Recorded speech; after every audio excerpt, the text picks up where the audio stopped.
La chronique de l'aide à l'Église en détresse par Benoît de Blancpré. Chers amis, sur les 5 continents, le 1er mai est, vous le savez bien, le jour de la fête du travail. Et depuis 1955, le pape Pie XII a institué cette date comme fête de Saint Joseph artisan, également connu sous le vocable de Saint Joseph travailleur. Le martyrologe romain nous donne cette explication. Le charpentier de Nazareth travailla pour subvenir aux besoins de Marie et de Jésus, et il initia le Fils de Dieu aux travaux des hommes.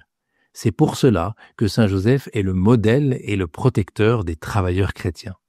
Alors, chers auditeurs, je vous souhaite une belle et sainte fête du travail.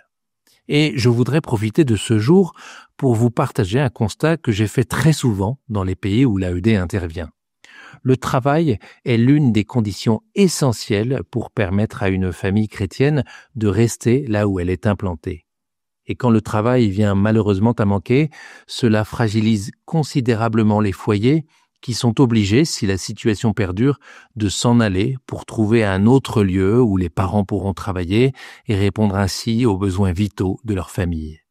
Il s'agit là non seulement d'une question de nécessité matérielle, mais plus profondément de dignité humaine.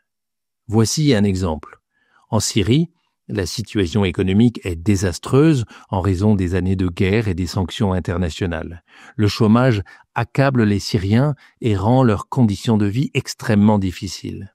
Et dans ce contexte, pour essayer de freiner le départ des familles chrétiennes, l'AED soutient, grâce à vous, chers auditeurs, un très beau projet à Alep et Damas, le Hope Center. Il s'agit d'un programme de financement de petits projets économiques permettant d'aider des familles chrétiennes à devenir autonomes financièrement et les encourager ainsi à rester en Syrie, dans leur ville et dans leur village. Et puis, voici un autre exemple. Je rentre tout juste d'une mission en Terre Sainte où j'ai eu la grâce de passer plusieurs jours à Jérusalem. Là-bas, beaucoup de familles et de congrégations chrétiennes vivent du tourisme pour guider, accueillir ou encore nourrir les pèlerins.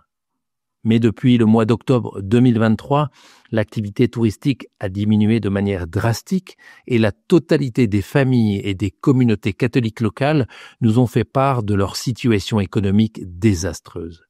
La période du Covid les avait déjà énormément fragilisés et désormais le conflit entre Israël et la Palestine a des conséquences dramatiques.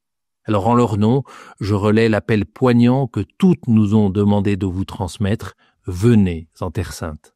Alors chers auditeurs, confions tous les chrétiens en détresse à l'intercession de Saint Joseph artisan pour qu'il leur procure le travail dont ils ont tant besoin.